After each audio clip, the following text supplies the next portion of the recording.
Salutare, salutare dragilor! Astăzi live din mașină, deoarece a trebuit să ies să fac ceva lucruri. Vă salut din Vatra Dornei. La noi este foarte frumos, foarte cald.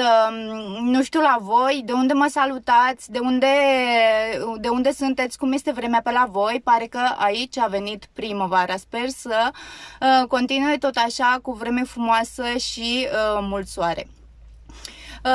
Astăzi mă gândeam să vă zic 3 motive pentru care și tu ar trebui să bei aloe vera gel.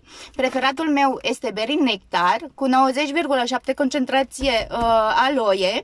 În plus conține măr, merișor și afine, care sunt foarte bune antioxidante. Bineînțeles, ne susțin digestia și ne susțin foarte mult imunitatea. Vă îndemn să-l probați, este pur și simplu delicios. După ce îl probați, vă rog chiar să-mi spuneți care au fost beneficiile și cât de mult v-a plăcut. Vă doresc o zi fantastică și numai bine! Pa, pa!